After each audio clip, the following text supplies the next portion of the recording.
From stories across the globe to stories here at home, this is the National News Broadcast. A very good evening to you. I'm Sharifa Tahir. Good evening, I'm Clifford Richards. First of all, we take a look at the headlines. Allegations leveled on certain media for circulating baseless reports over an environmental disaster. The Prime Minister says bilateral cooperation between the countries reached new heights during the Bangladesh tour. Both drivers allegedly involved in the Passara accident have been remanded. Steps have been taken to provide 10 essential goods under 1,000 rupees from 1st of April. Australia has been severely affected from adverse weather conditions. Moving on to the stories in detail. Minister Mahinda Amaravira says that several media outlets and social media platforms are in the process of spreading false reports on environmental disasters in the country.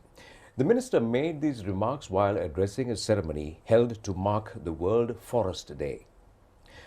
Well, the World Forest Day falls today.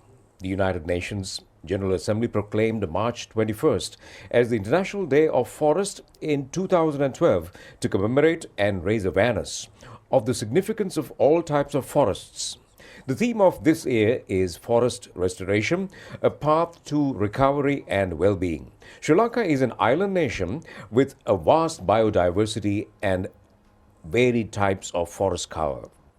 The forest cover in Sri Lanka is around 29%. The national ceremony to mark the World Forest Day was held at the Pahala Mattala area in Hambantota today. Ministers Chamal Rajapaksa, Mahinda Amaravira and State Minister Vimalavira Dissanayake were present on this occasion. The national program to distribute electricity for the country, titled Data Elia Program, has been implemented across the country at present. The initial phase of the program is to provide electricity to Kundasala Divisional Secretariat Division was held with the participation of Minister Dr. Kehelia Rambukwala. A total of 260 families in Kundasala area received the letters of ownership to gain the supply of electricity today. Low-income families in the area, including Samurdhi recipients, were prioritized under the program. Steps have been taken to grant a concessionary loan of 20,000 rupees for the families for the internal wiring of the households of recipients. The electricity supply will be provided for selected families before the Sinhala and Tamil New Year.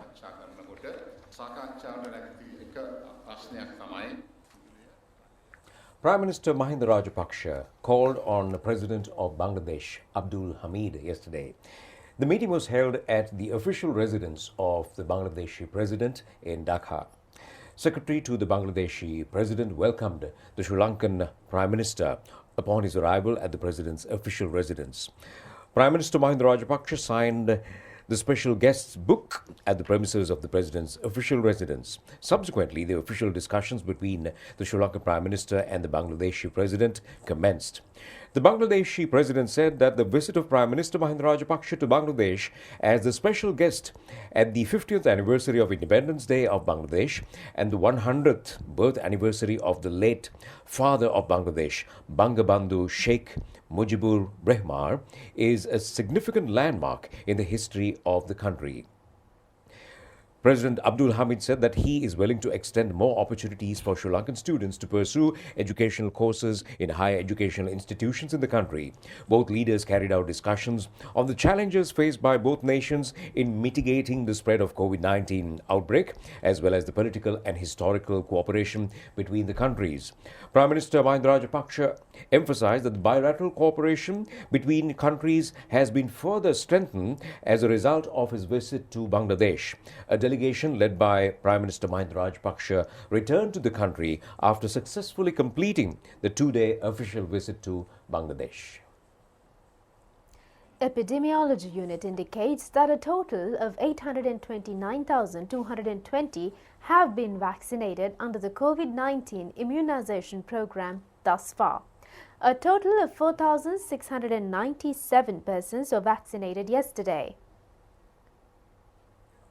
Meanwhile, the number of COVID-19 patients identified in the Sapagaskanda oil refinery has increased up to 474. The National Operational Center for the Prevention of COVID-19 Outbreak indicated that the new patients were identified after carrying out 1,200 PCR tests. Accordingly, 400 employees have been temporarily recruited due to insufficient staff available at the refinery for essential duties. The close contacts of the identified patients have been directed to the quarantine process at present.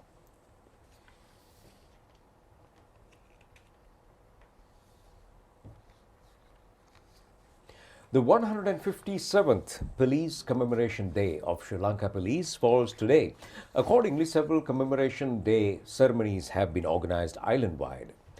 Well, the first death of a police officer whilst on duty occurred when a police constable named Saban died from gunshot injuries during a confrontation with the police and the gang of the Utuankande Saravale when the police attempted to apprehend him in Utuankanda Mavanalla on the 21st of March 1964. Accordingly, March 21st was declared as the Police Heroes Day as well as the Police Commemoration Day to commemorate police officers, including Constable Saban, who died while engaging in active duty. A total of 3,137 police officers have sacrificed their lives while on duty from brutal attacks from gangsters and terrorists thus far. Meanwhile, a total of 2,594 police officers have also sacrificed their lives due to LTTE terrorist attacks.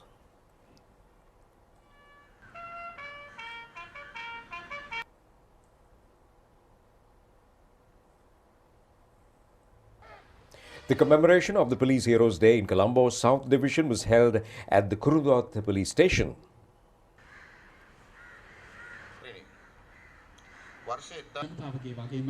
Well, police stations in other areas had also organized several Police Commemoration Day ceremonies as well.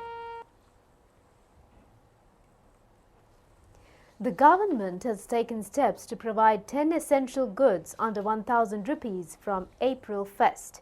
Minister Dr. Bandula Gunawardena said that this program will be implemented through Sathosa. He made these remarks while speaking to media following a ceremony held in Homagama today. Minister of Trade Dr. Bandula Gunawardena said that the government has taken measures to provide 10 essential goods including rice, flour, sugar, dal and sprats under 1,000 rupees for the public to celebrate the festive season in a joyful manner. He said that this program will be carried out through the Sathosa. He added that the Sathosa has been actively involved in distributing another 27 essential items without any shortage. Police media spokesman Ajit Rohana says the bus driver involved in the accident occurred in the Passara Badul area and the driver of the tipper truck who arrived from the opposite direction of the road have been remanded until the 25th. Well, a private bus which was travelling from Lunugala to Colombo fell into a precipice in the 13th milepost in Passara yesterday.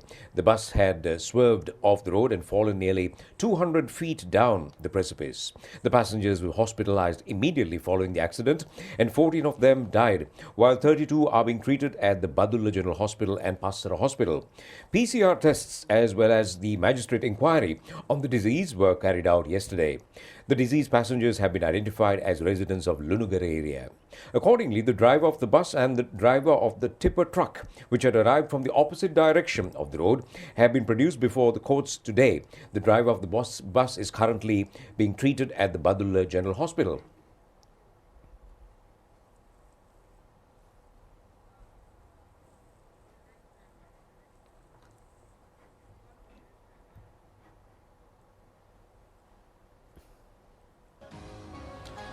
Well, that's it on the news. Do enjoy the rest of the programs. Take care and good night. Good night.